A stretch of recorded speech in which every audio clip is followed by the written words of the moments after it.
Qu'est-ce qui s'est suivi? Souvent,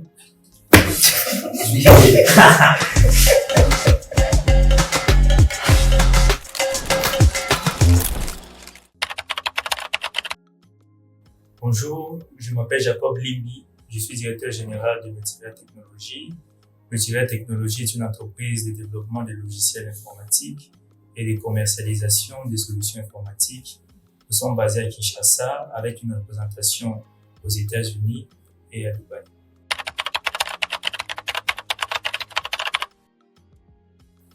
Avant tout, je peux dire que c'est la passion, la curiosité aussi.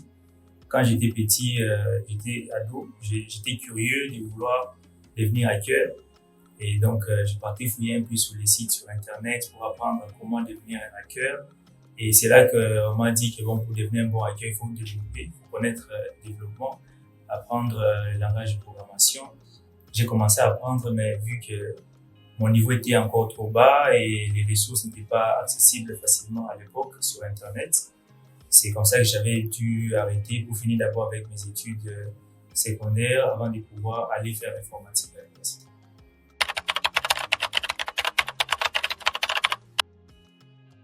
Oui, je m'en souviens, c'était avec mon père, parce que c'est quelqu'un qui évolue dans la technologie depuis longtemps. Et une fois, il est venu avec un laptop, je crois que c'était 2004 ou 2005 si je ne me trompe pas. Il est venu avec un laptop à la maison et il me disait, bon voilà, tu es déjà en première CO, tu es censé connaître comment utiliser un ordinateur. Je te donne ce laptop, je veux que tu l'allumes et puis que tu l'éteignes. Et je ne savais pas comment le faire. Et donc, je me suis débrouillé, je n'ai pas pu. Et il m'a montré comment je pouvais allumer le laptop et comment je pouvais l'éteindre, en fait. Et c'était ça, ma première expérience avec un laptop.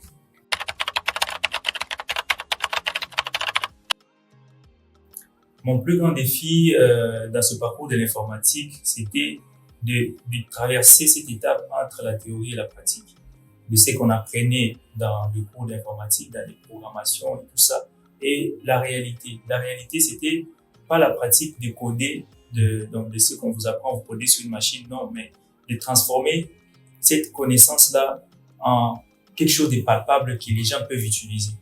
Ce n'était pas facile de trouver ce chemin-là, parce que même à l'université, ce n'est pas trop les méthodes qu'on utilise pour apprendre aux jeunes comment rallier la théorie avec la réalité.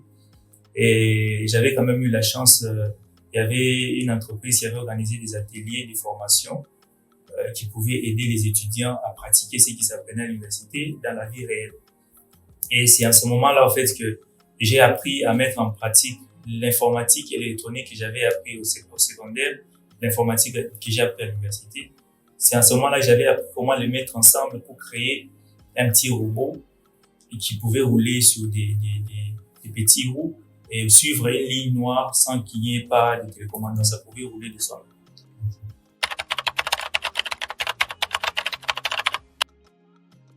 Dans mon parcours de l'informatique, en tout cas, si je peux dire abandonner, non, je ne pense pas.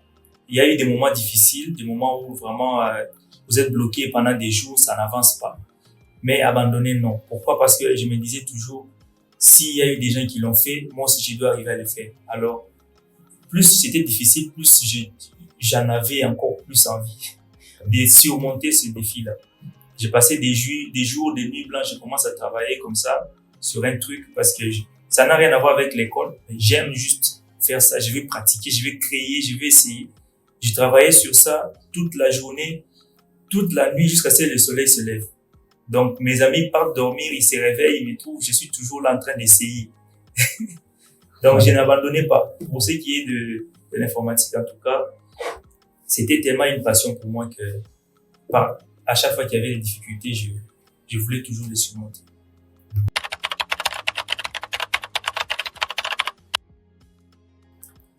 Aujourd'hui, je vois le monde autrement grâce à l'informatique. Déjà, pour le dire, l'informatique intervient pratiquement dans tous les domaines.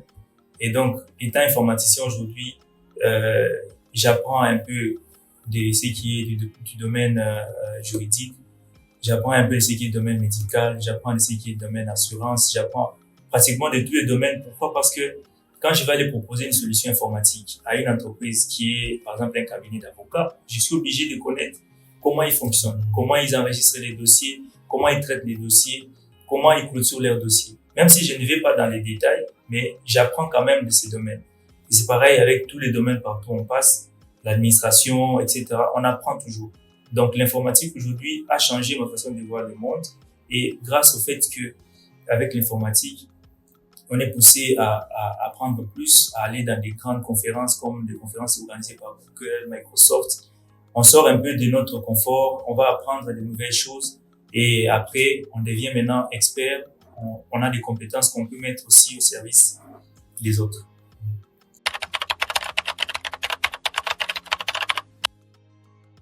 Je dirais même au fait que c'est parce que l'informatique évolue que ma passion aussi reste constante.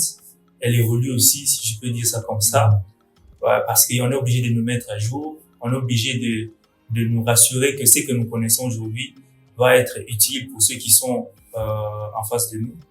Et donc, plus l'informatique évolue, plus nous nous mettons aussi à jour. Donc, pour se mettre à jour, il faut continuer à être passionné, à vouloir aller de l'avant. Et donc, aujourd'hui, je peux dire que ma passion continue à être permanente dans le domaine informatique parce que l'informatique évolue avec le monde, bien sûr.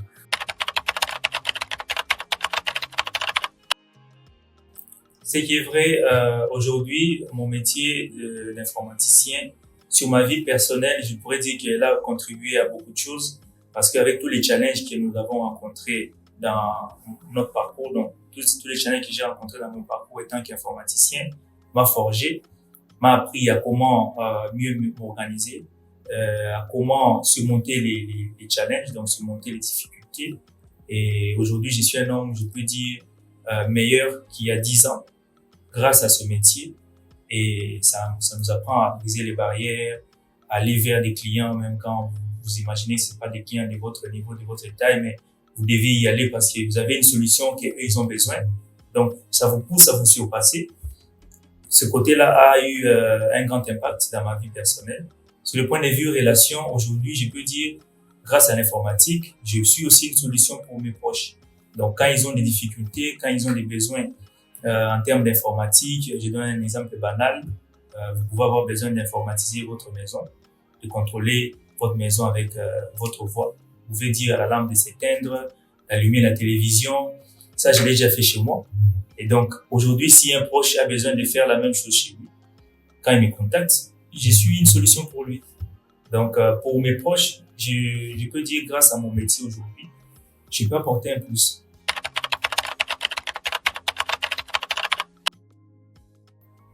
Oui, comme je pense que je l'ai dit tout à l'heure, je vais donner deux aspects ces deux réussites que je peux dire qu'aujourd'hui je suis fier.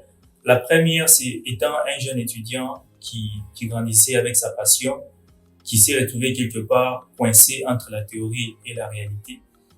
Le jour où j'ai traversé cette étape, ou ce pont, où j'ai créé ce pont entre la théorie et la pratique, donc prendre ce que je connaissais théoriquement et les mettre dans une pratique réelle, de quelque chose de palpable qu'on pouvait mettre sur, que tout le monde pouvait voir en fait dans le domaine de la robotique. Ces jours-là, c'était une réussite pour moi. J'étais tellement fier de moi parce que je pouvais dire aux gens que oui, j'ai créé un petit robot avec l'informatique et l'électronique, bien sûr.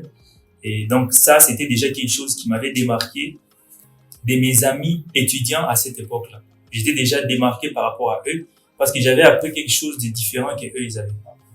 Et aujourd'hui, dans le domaine professionnel, je peux dire pour ma fierté, j'ai créé une entreprise, bien sûr, avec des associés. Aujourd'hui, nous avons pu déployer une solution à l'Assemblée nationale qui est utilisée par l'Assemblée nationale de notre pays pour l'enregistrement des députés nationaux avec les informations biométriques et la production des cartes biométriques des députés. Et bien sûr, aujourd'hui, grâce à nos partenaires, j'ai pu travailler sur un projet au ministère des Affaires étrangères pour digitaliser ou transformer les services de gestion de courrier au ministère des Affaires étrangères.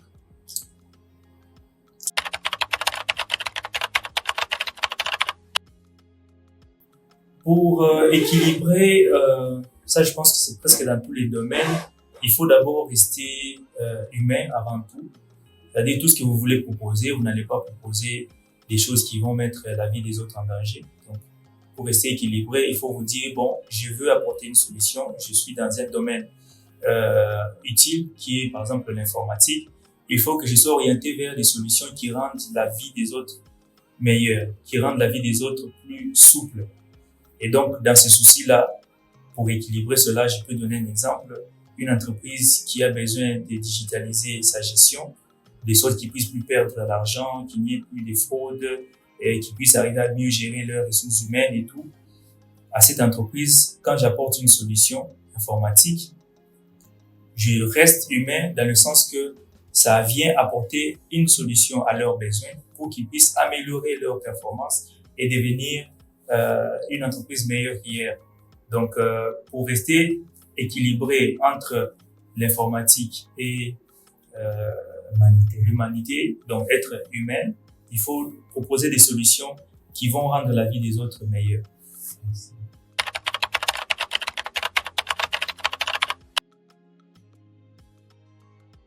Ok, mon message va commencer par quelque chose de simple. D'abord, il faudrait qu'ils sachent que la passion n'est pas constante, s'il faut le dire comme ça, elle n'est pas éternelle. La passion change, elle évolue au fur et à mesure que les années passent. Quand on était tout petit, on était passionné sûrement d'aller jouer dans le sable. Et d'où, même si on disait ne va pas jouer, il fallait toujours trouver un moyen de sortir pour aller jouer.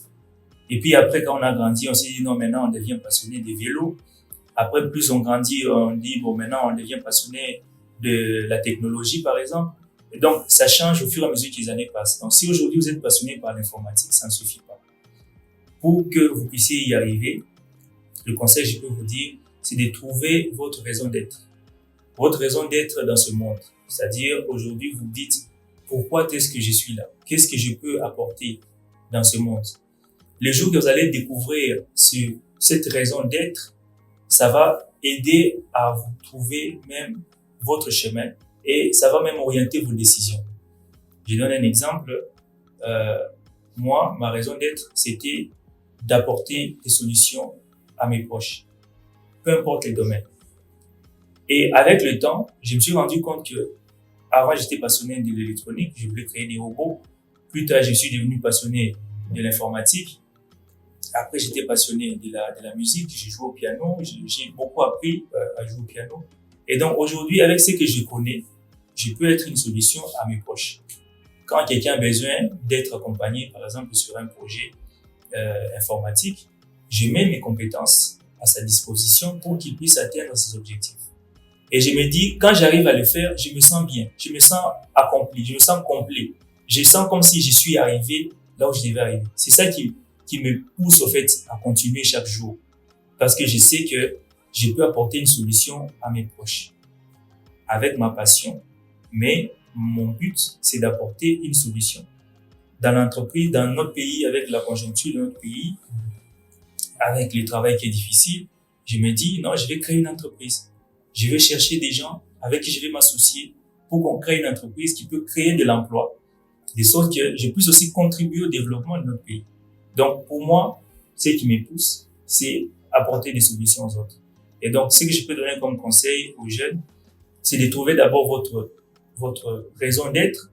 Après avoir trouvé la raison d'être, vous allez maintenant avoir la possibilité de faire les bons choix pour arriver à atteindre les objectifs de votre raison d'être.